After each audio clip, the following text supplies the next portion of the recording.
আসসালামু আলাইকুম বন্ধুরা, ফিল্মি দুনিয়া চ্যানেলে আপনাদের স্বাগতম।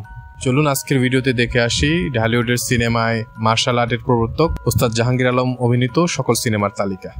ওস্তাদ জাহাঙ্গীর আলমের চলচ্চিত্র অভিষেক হয় 1980 সালে মাসুদ পারভেজ পরিচালিত জাদুনগর সিনেমাতে একটি ছোট্ট খলনায়কের চরিত্র অভিনয়ের মাধ্যমে।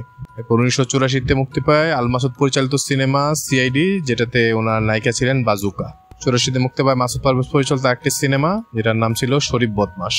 86-তে মুক্তি পায় মাসুদ পারভেজ পরিচালিত সিনেমা হাইজ্যাক, যেটা তিনি একটি বিশেষ চরিত্রে অভিনয় করেছিলেন। 86-তে মুক্তি পায় শহীদুল ইসলাম খোকন পরিচালিত সিনেমা লড়াকু, এটাতেও তাকে একটি বিশেষ চরিত্রে দেখা গেছে। 86-তে খসরু নোমান পরিচালিত সিনেমা মার্শাল হিরো, এটাতে তিনি একটি গুরুত্বপূর্ণ চরিত্রে অভিনয় করেছিলেন। 1990-তে মুক্তি পায় আল মাসুদ পরিচালিত সিনেমা মাস্টার সামুরাই, এই বিখ্যাত সিনেমাটিতে ওনার বিপরীতে ছিলেন দোয়েল। 91-তে মুক্তি পায় আকবর কবির পিন্টু পরিচালিত সিনেমা লাওয়ারিশ। 91 আরেকটি সিনেমা রানা নাসের পরিচালিত লিনজা। 92-তে মুক্তি পায় ওস্তাদ জাহাঙ্গীর আলমের পরিচালনার সিনেমা মরণ লড়াই, যেটাতে ওনার নায়িকা ছিলেন সাবিহা। 92-তে রানা নাসের পরিচালিত একটি সিনেমা জুলুমবাস, এটাতে তিনি একটি বিশেষ চরিত্রে অভিনয় করেছেন।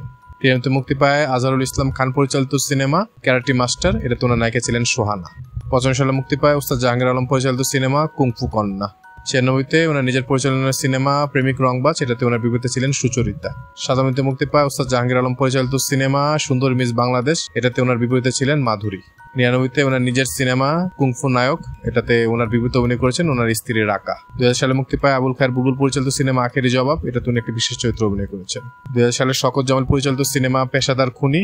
2001-এ মুক্তি পায় এনায়েত করিম পরিচালিত সিনেমা লাল চোখ, এটাতে ওনার বিপরীতে ছিলেন নায়িকা রাকা।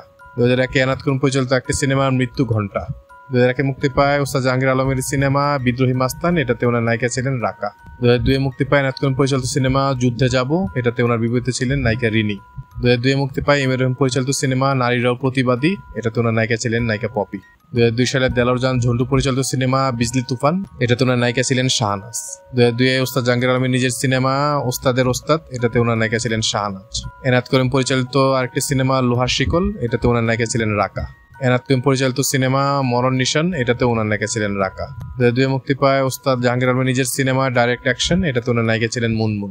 2003-এ মুক্তি পায় আজিজ আহমেদ বাউল পরিচালিত সিনেমা হুমকির মুখে, এটাতে ওনার নায়িকা ছিলেন ময়ূরী। ওস্তাদ জাহাঙ্গীর আলমের আরেকটি সিনেমা সাহসী সন্তান, এটাতে ওনার নায়িকা ছিলেন মুনমুন।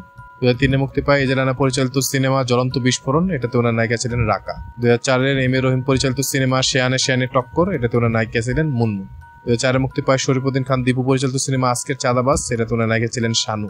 2004-এর আরেকটি সিনেমা ইয়ার রহমান পরিচালিত রঙিন চশমা, এটাতে ওনার নায়িকা ছিলেন শানু। ওস্তাদ জাহাঙ্গীর আলমের আরেকটি সিনেমা কালা মানুষ, এটাতে ওনার নায়িকা ছিলেন পলি।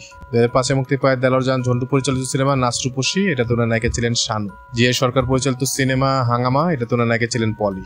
2006-এ মুক্তি পায় জিহান খান পরিচালিত সিনেমা ধিক্কার, এটাতে ওনার নায়িকা ছিলেন মনিকা। এটাই ছিল এই পর্যন্ত ওনার অভিনীত মুক্তিপ্রাপ্ত সর্বশেষ সিনেমা। আমাদের ভিডিওগুলো ভালো লাগলে অবশ্যই আমাদের চ্যানেলটি সাবস্ক্রাইব করে আমাদের পাশে থাকবেন। ইনশাআল্লাহ খুব শীঘ্রই দেখা হচ্ছে ভিন্ন সাথে নতুন কোনো ভিডিও নিয়ে। আল্লাহ হাফেজ।